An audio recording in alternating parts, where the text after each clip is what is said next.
Hello doctor. नमस्कार. नमस्कार. आपण लास्ट टाइम भेटलो होतो हे माझे रिपोर्ट्स आहेत. येस. हां, तर तुमच्या ज्या कंप्लेंट्स होत्या आपण मागच्या वेळी जे बघितलेल्या ते मला पिरियड्समध्ये जास्त पेन होत आहे, ब्लिडिंग जास्त होते, क्लॉट्स पास होत आहे आणि बॅकएक पण होत आहे आणि पिरियडची फ्रिक्वेन्सी पण जास्त आहे. एव्हरी 15-20 डेज तुम्हाला पिरियड्स होत आहे. तर आपण क्लिनिकली असं सस्पेक्ट केलं होतं की तुम्हाला ॲडिनोमायसिस आहे आणि तो डायग्नोसिस कन्फर्म करण्याचा सगळ्यात चांगला वे असतो सोनोग्राफी. तर हा सोनोग्राफी रिपोर्ट पण सजेस्टिव्ह आहे की तुम्हाला ॲडिनोमायसिस आहे. तुम्हाला माहिती आहे का काय ॲडिनोमायसिस आहे? नाही म्हणजे काय?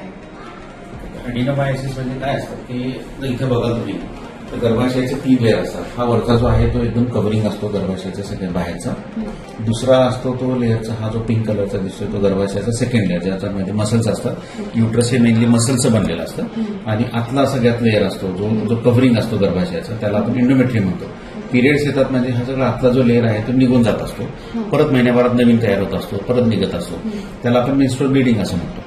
पण हा जेव्हा एंडोमेट्रियम किंवा एंडोमेट्रियम सारख्या पेशी ह्या गर्भाशयाच्या दुसऱ्या लेअरमध्ये वाढतात म्हणजे ह्या बघाल तुम्ही इथे तर लक्ष देईल तुम्हाला ह्या एंडोमेट्रियमच्या पेशी ह्या गर्भाशयाच्या सेकंड लेअरमध्ये वाढतात.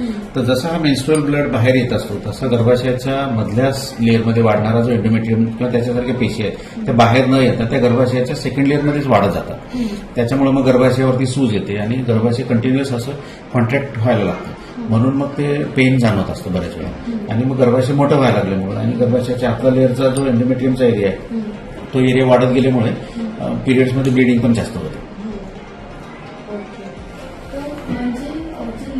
ब्लिडिंग वगैरे इंटरनल एंडोमेट्रियम युजली लोक बोलतात की बॉडीचं ब्लड बाहेर आहे ते तसं त्याला काही रिलेटेड नाही आहे का?